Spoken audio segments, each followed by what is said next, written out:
Well, hello, baseball fans, and welcome to this edition of the Paul Kino Lamar Viking Baseball Coaches Show. I'm Bill Frawley, and with me always, of course, is head baseball coach Paul Kino. Coach, how are you doing today? I'm good. I'm good. It's good to talk to you again, Bill. It's good to talk with you too. It's been a little while, and but glad we're able to do this. And it's kind of a midweek special edition, if you will, but it's great. Hey, we'll just kind of jump into it. The Vikings came up short in both games against Martin last week. You're facing two spectacular pitchers from the Warriors. How did those games impact the team and practices preparing for this week's series against Grand Prairie? Well, I mean, kind of talking about those games, I thought both our pitchers threw extremely well. I mean, game one, Parker threw 7 shutout innings. It goes to the 8th inning, and they end up scoring 3 in the 8th, and they end up winning the ball game.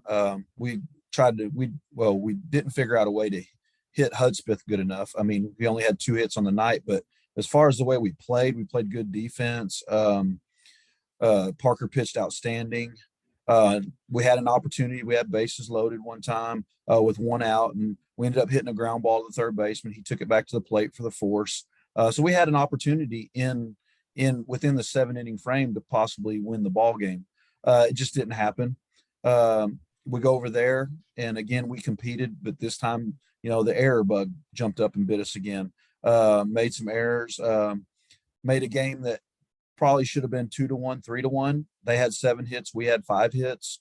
Made it 8-1. Probably should have been a 2 to 3-1 ball game. Tucker threw outstanding. And it just happened. So leaving those games, I mean, leaving Tuesday night's game felt really, really good about having a chance to win a ball game against a good team. Just didn't step up and happen for us. Friday, again, you left feeling okay, except for just kicking the balls. So going in, to me, it's about being steady, even keeled. I mean, you don't want to be too high, too low. No matter how the season's going.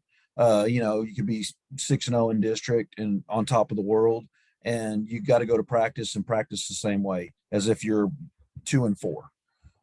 It's go to practice, do the things that you need to do to prepare yourself to be successful that week. Be successful that Tuesday, and then prepare Wednesday and Thursday to be successful that Friday. So it's just about taking care of business. And I hate calling it business because I love it and it's fun, but it's the old adage, just take care of business, take care of what you can control, and prepare yourself. Monday was not a great practice though. I mean, I don't know if it was because it was hot. That was the first kind of day. It was really, really hot. And, Tuesday we played and it was like 93 degrees outside. So it was upper 80s, I think, maybe even low 90s on Monday. Not exactly sure, but it was hot. And, kids were lethargic. And I mean, I ended up sending them home. We cut practice short, and I just sent them home, and hopefully it woke them up. And it seemed to have woke them up a little bit because Tuesday, we played well yesterday. And, we took ground balls Tuesday on the turf before the game, as far as, as soon as we got out from school, because we had testing. So we didn't have an athletic period. So as soon as we got out from school, we took some ground balls in the football field with some throwdown bases, and to get used, because we were going to play on turf over there at Grand Prairie. And we got a good little practice. Wasn't that long. Didn't want them out there that long. But it was serious. The kids took it serious. We had a good time though. You could tell there was a little pep in their step that wasn't there Monday. And so very excited. We had a good practice today. I mean, we're going to have to again overcome testing on Thursday. We have testing, so we don't have the athletic period. Testing goes till 1:30, and then we go report to 8th period. So 10th period's baseball, so we don't have baseball until after school. And then, JV1 plays on our field at 5:45. So it's going to affect, how we run practice. We're going to have to get our individual stuff and our team stuff done real quickly, and probably hit in the cages instead of hit on the field on Thursday, because JV will be out there playing, and we have to get the field ready. But we'll be able to hit on the field Friday, during the period before the game, and then get the field ready after we get done hitting. So, I mean, kind of a normal week, but not kind of a normal week. So very excited. We had a good practice today. Hopefully we'll have a good practice again tomorrow. Um, you know, like I've said always, I believe in this team. We're a talented team. We're making mistakes and beating ourselves. Made a move Tucker to shortstop. He's on the mound though Friday, so we got to figure out who's going to play short. I got a pretty good idea what we're going to do. So just need to go out and play well Friday and hopefully bring home a W. That would be awesome to sweep the Gophers this week. And, thinking about being back at home, and it's interesting with the schedule playing the same team twice in a week. It's been that way for a few years now, but it kind of gets a neat feeling to it. It seems like, because you're at home against that team one end of the week and you're away the other end. And, hey, going back to last week, that extra inning game against Martin, the fans were into it. I mean, it was really an exciting. Oh, it was a great game. We just came up on the wrong side of it. Yeah. But I mean, it was a wonderful game. And that stuff happens. Like you said, both nights you got extremely good pitching. And I'm out of town in Beaumont this week. I was looking at the game changer stuff. And like last night, you got 6 strong innings out of Parker Schutte, it looked like. Oh, he threw awesome. And Nate Rivera came in to close. So it must be really good to not have to do a lot of pitching changes during a game. Is that correct? Oh, it's nice. It's nice when your pitchers are throwing really, really well. It's easier to game plan. You always go in, what happens if he lasts a long time, how I'm going to rotate it, how I'm going to make my switches. What happens if I got to get him early and make switches. So you're always kind of going through different scenarios as far as your lineup card, how it's going to work with your lineup card. So you're doing all of those things throughout the day during the day before the game, just making sure you've got it in your mind. So when if something like that does happen, you have it already down in your mind how you're making the changes. But Parker threw a great ball game. It was nice to get Mason Gillum back. He got cleared to play. So good. He had a big game. He had 3 hits. He went 3 for 4, 2 doubles and a single. Played really good at third base. So it was good to have him back. I think it helped put a little pep in our step too. So I'm just excited about Friday. I mean, I thought Grand Prairie played well. We're going to have to play well to win. Speaking of playing well, speaking of playing well to win, so it looked like in the stats from last night's game, the bats got kind of hot for an inning or two. And, I know over the years I've learned, individual players will have slumps and hot streaks. Does it happen to the team collectively sometimes where the team will have a hot streak or slumps? It does. It does. Question? Okay. It does. It seems like hitting is contagious. I mean, when somebody starts hitting, I don't know if it takes the pressure off or it just eases everybody else up and everybody starts hitting. When you're in a slump and it kind of goes to a team slump, it's everybody's kind of putting a little bit more pressure on themselves to come through to get a hit. And baseball's hard enough. You need to relax and go play. So it seems like when a few people start hitting, it gets contagious and everybody else starts hitting.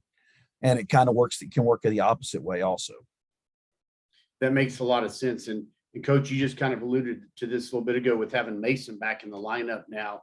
I know you were having to shuffle some things around both in the field and in the batting order, trying different things. And, you just like, for instance, mentioned, hey, Monday practice, guys, we're just going to stop for now. Does it seem like things have settled out now a little bit in terms of the lineup? Are you still having to make very many adjustments? Oh, I mean, I think when Parker pitches, it's pretty much settled as far as, Tucker's going to play short. When Tucker pitches, still looking for somebody. Like I said, I have an idea who I'm going to play at short on Friday. Hopefully that young man steps up and plays well. I think he will. I always, you always want to have that set lineup. Sure. And we because of injuries and because of kids not performing, we kind of haven't had that set lineup. I'm still very high on the young men that have not played as well as I thought they would. they're both young individuals, so you don't give up on kids. I'll never give up on kids. So, I still think they're really good baseball players. They just got to learn to relax and play up to their potential. So when they do that, they're going to be really outstanding baseball players. Sometimes some kids, they mature at different paces. I've had kids that didn't play very well as a junior on the varsity, and as a senior, they're one of the team leaders and one of the best players on the team. Kids mature and change at different times in different ways.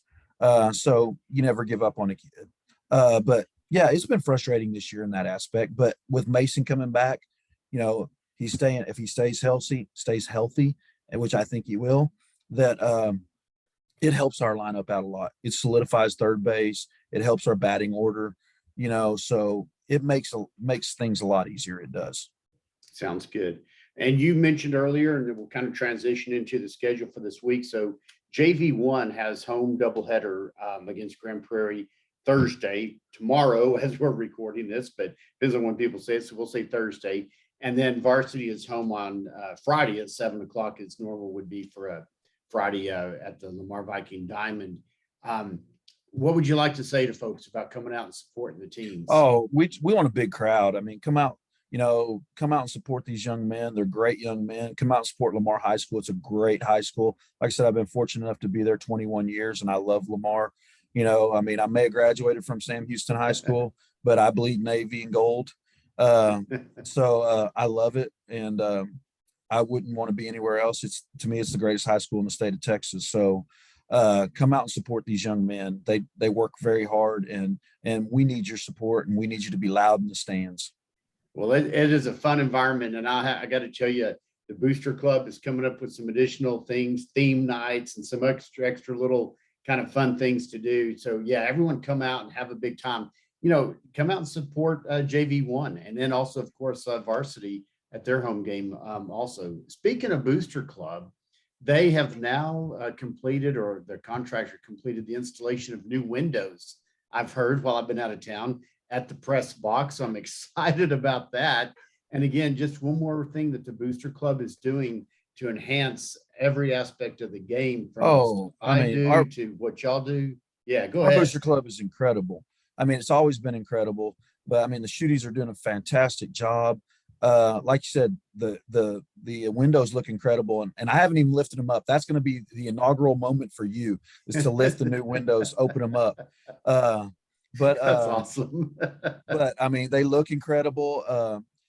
We approved it. We're putting new Booster Club approved it. We've got new nets coming. They're installing them. So we got to turn over the nets every few years in the cages. Yeah. And it's been probably more than a few years. We keep repairing them and everything, but they're getting kind of bad. So Booster Club, they're putting in 2 new nets. Having some company come in and put them in. Last year they put in new turf in the cages. We're also replacing that sign that has gotten weathered. I know it's taking time. Several Booster Clubs have been like, we need to replace that, but Miss Shooty sent me the template of it today. It looks fabulous. I can't wait till that gets done. So the Booster Club is they're fantastic. They're doing so much for our baseball program, and you can't say enough about it. Well, and we'll use that as a catalyst to say, anyone who has not been completely involved in the Booster Club yet, number one, join. Number two, volunteer in a variety of ways. And these are the things that really make it obvious the importance and value of the Booster Club, because they enhance the program to the things that otherwise can't be done. No, you're exactly right.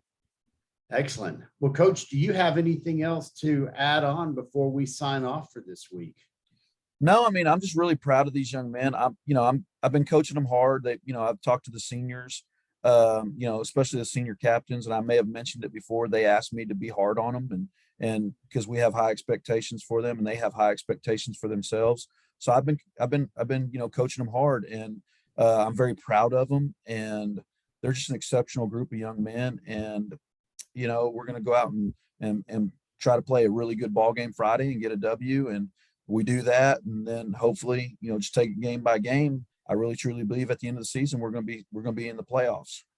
Sounds great, Coach. We're looking forward to a big W and a big crowd. and lots of excitement on Friday night. And like you were saying too, it seems like some of these seniors are beginning to really develop as leaders and kind of take on that role as the whole team grows and matures. Oh, That's they're doing a great job. I mean, you excellent. know, you know, somebody told me one time, leaders aren't born, they're made. And I truly believe that. Sometimes it takes kids, young men longer to grow into that leadership role, but our seniors have really done a good job, especially our captains, of becoming leaders. And it's really starting to show, and they're leading our baseball team right now. Excellent. Well, that's all great stuff. Look forward to this Thursday, Friday, and then we'll talk on Sunday night about the following week.